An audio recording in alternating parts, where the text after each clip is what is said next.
Salam sejahtera untuk kita semuanya dan salam sehat. Salam sehat juga. Ini adalah channel Neuro Fortis dan pada kesempatan kali ini kami akan membahas tentang stroke, apa itu stroke dan apa sih biasanya penyebab stroke tersendiri. Telah hadir bersama kita semuanya hari ini Dr. Konrad MP Pasaribu SPS FIMS. Halo dokter. Selamat sore. Apa kabar dok?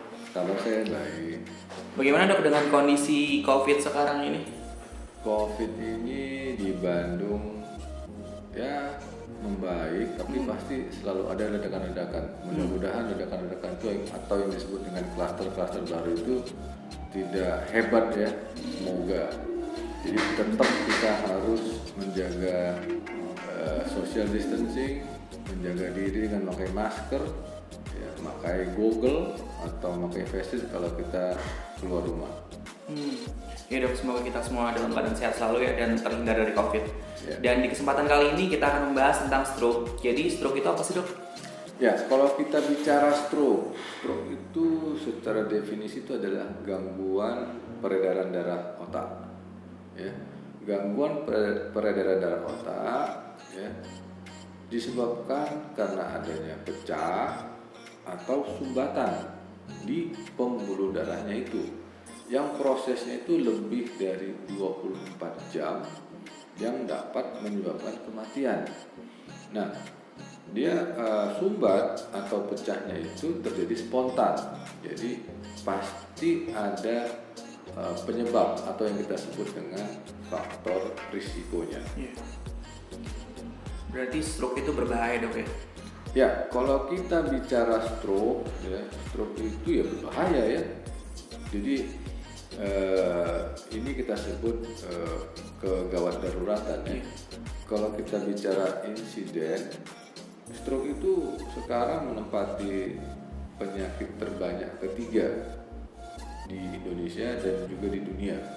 Seperti kita ketahui, penyakit terbanyak di Indonesia dan di dunia itu adalah penyakit jantung koroner. Penyebab kedua terbanyak adalah keganasan, dan stroke itu adalah penyebab ketiga terbanyak. Tapi tidak mungkin suatu saat nanti stroke itu bisa menempati posisi kedua.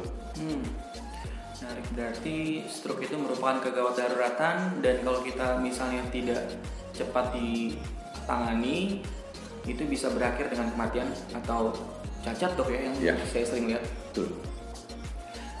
Kira-kira stroke itu bisa disembuhkan atau bisa ditangani nggak sih dok? Atau mungkin ada jenis-jenis stroke tersendiri?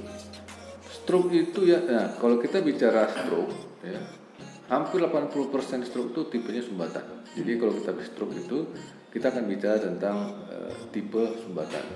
Kalau kita bicara stroke perdarahan, bisa karena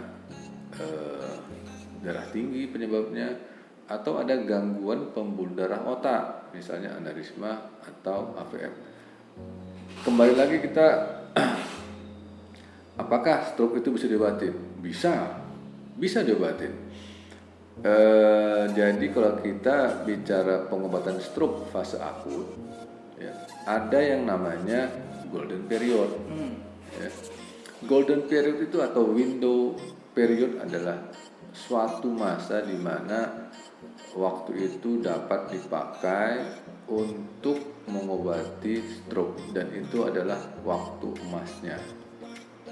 Kalau dulu ya, atau gini, kita bisa bicara kalau dia tipe sumbatan itu bisa terjadi di pembuluh darah yang kecil, yang sedang, dan yang besar. Kalau dia sumbatannya di pembuluh darah kecil, bisa kita berikan obat penghancur sumbatan atau kita sebut trombolitik atau fibrinolitik. Ya.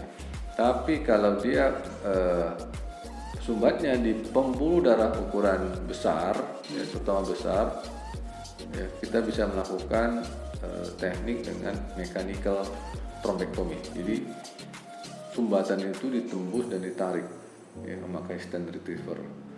Jadi teknologi sekarang juga pembuluh darah ukuran yang sedang dan di ujung, ya, atau kita sebut distal, bisa juga dilakukan, Nah, ditarik ya. iya dok. Tadi disebutkan juga golden period. Ya. Kalau boleh tahu golden period itu yang bisa diselamatkan untuk kondisi stroke-nya. Ya, Golden period itu apa sih dok sebenarnya? golden period ini gini, jadi dibuat waktu, jadi kita tahu golden period untuk stroke ini ya, untuk yang misalnya pembuluh darah kecil 4,5 sampai 6 jam. 4,5 sampai 6 jam. Ya, kalau dulu itu cuma 3 jam, kemudian 4,5 jam, kemudian makin tinggi teknologinya, semakin tinggi teknik imagingnya, kita bisa sampai 6 jam. Jadi kenapa dibuat sampai 6 jam? Ternyata itu dari penelitian-penelitian yang telah dilakukan di internasional. Pada saat sampai 6 jam itu, ya, sumbatan itu masih bisa dihancurkan pakai obat. Jadi fungsi tadi obat itu kan untuk menghancurkan sumbatan. Iya.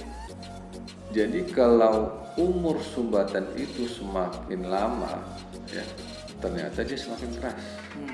Jadi obat yang sifatnya untuk menghancurkan itu tidak dapat bekerja, atau karena dia sudah keras justru bisa membuat gangguan pada otak, bisa terjadi suatu keadaan perdarahan di otak.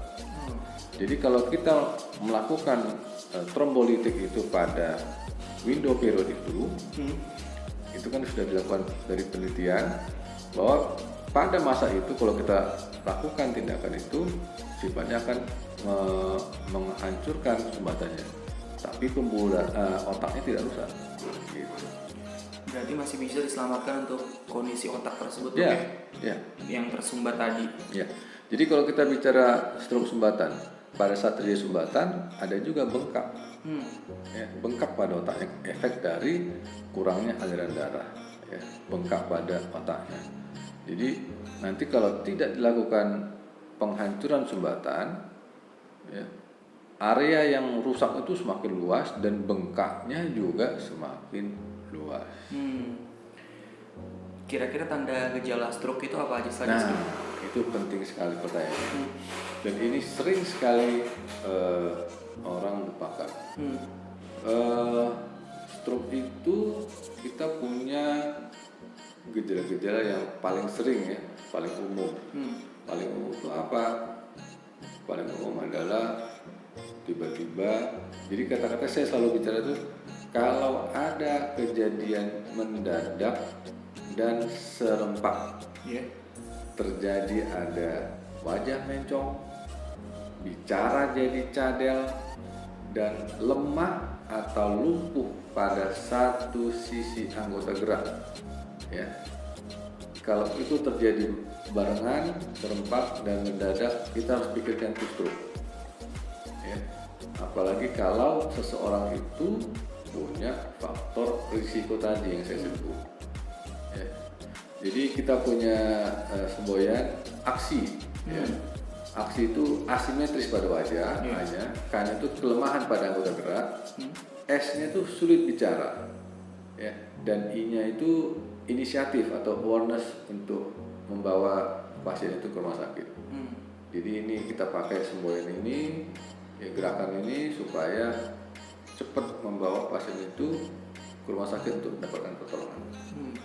Jadi kita bisa singkat untuk tanda gejala stroke lewat aksi, ya. Ya, aksi. Asimetri wajah, sulit berbicara, anggota gerak, sulit bicara, kelemahan anggota gerak, ya. lalu sulit berbicara, maka inisiasi pergi ke rumah sakit terdekat, ya. Ya. Dan rumah sakit apa saja ya dok yang bisa melayani? Apakah harus dibawa ke poli syaraf atau kemana dok? Tadi kan di awal saya sudah katakan bahwa yang namanya stroke itu adalah satu keadaan emergensi. Kalau keadaan itu suatu keadaan yang emergensi, jangan mencari dokter, jangan pasien dibawa ke poliklinik, tapi bawalah ke unit gawat darurat atau emergensi, dan sebaiknya datanglah ke rumah sakit yang besar, di mana di situ fasilitasnya lengkap. Fasilitas lengkap itu apa? Fasilitas lengkap itu ada alat-alat untuk pemeriksaan radiologi, ya, dokter-dokter spesialisnya ada, ya, terus UGD-nya lengkap. Dan karena saat ini teknologi makin canggih, sebaiknya ada juga unit cath lab-nya, NGC. Jadi untuk tindakan dari kateterisasi ataupun mechanical thrombectomy pada pasien-pasien stroke yang membutuhkannya. Berarti kalau misalnya ada kenalan kita secara tiba-tiba dan secara serempak ataupun setengahnya mendapatkan aksi tadi, kita harus membawa cepat-cepat ke rumah sakit yang terdapat fasilitas tadi tersebut, dan juga dibawa ke emergency, dok ya, agar ditangani dengan cepat. Ya, tadi kita baru bicara tentang gejala yang umum. Ada lagi gejala-gejala yang tidak umum pada stroke. Misalnya apa? Misalnya dia tiba-tiba tidak bisa bicara, ya, atau kita dia bicara dia nggak nyambung, atau pandangannya hilang sebelah, atau tidak bisa melihat, ya. Atau jadi dia kesadarannya turun, mungkin dia ada nyeri kepala, kemudian bisa kejang, ya. Hal-hal itu harus kita perhatiin juga, gitu. Atau kadang-kadang jadi bicaranya jadi sengau dan sulit menelan. Itu tanda-tanda yang di luar aksi tadi, cuma biasanya terjadi. Ini yang tidak umum. Maksudnya tidak umum itu maksudnya jarang terjadi. Berarti kalau ada kenalan kita atau siapapun yang terkena gejala stroke tadi, segera bawa ke rumah sakit, dok ya. Rumah sakit yang tepat, dan harus dibawa dengan cepat. Jangan menunggu atau menunda sehari 2-3 hari kemudian, itu justru malah sulit diobati, dok ya. Atau pura-pura tidak tahu, atau denial. Iya. Karena tadi apa? Karena penyakit stroke ini penyakit ketiga terbanyak di dunia. Tapi angka kematiannya adalah yang tertinggi. Angka kecacatannya juga yang tertinggi. Jadi penyakit stroke ini yang membuat cacat bisa juga permanen yang tertinggi karena penyakit. Bayangkan misalnya seseorang pria masih muda, 40-an tahun atau 50-an tahun, tiba-tiba stroke, ya, datangnya terlambat, tiba-tiba jadi lumpuh atau tidak bisa bicara, ya, pasti akan membawa masalah pada pekerjaannya. Terus kalau orang terkena stroke, yang menderita itu bukan satu orang. Ya, misalnya pasien itu lumpuh dengan gangguan bicara atau gangguan bahasa. Gangguan bahasa itu maksudnya dia tidak bisa mendengar, tidak bisa mengartikan, dan tidak bisa membalas atau menjawab pertanyaan sesuai dengan apa yang ditanya orang. Ya, biasanya itu gangguan itu pasti ada di otak kiri dan membuat gangguan kelemahan pada anggota gerak kanan. Dia pasti akan lama di kursi roda dan mungkin seumur hidup. Mungkin pada 1 bulan pertama sampai 6 bulan pertama keluarga pasti masih mendukung. Tapi lama-lama ya pasti bosan. Karena merawat pasien yang sudah cacat permanen tersebut biayanya mahal dan butuh waktu dan energi. Dibanding kalau kita misalnya membawa pasien tersebut ke rumah sakit yang tepat agar ditindak secara tepat dan cepat. Jadi ada istilah juga nanti depresi. Depresi pada pasien stroke dan juga pada keluarganya. Semoga kita semua terhindar ya, sahabat sehat, dari penyakit stroke ini. Tapi kalau misalnya sahabat sehat melihat teman atau di sekeliling kita terkena tanda gejala aksi ini, kita harus cepat membawa ke rumah sakit. Sekian video untuk hari ini. Jangan lupa like, komen, dan subscribe di channel YouTube kami, Neurofortis. Salam sehat. Salam sehat. Terima kasih telah menonton video ini. Untuk menunjukkan dukungan Anda, jangan lupa subscribe, like, dan bila ada pertanyaan seputar topik yang dibahas, bisa ditulis di kolom komentar. Hatur nuhun.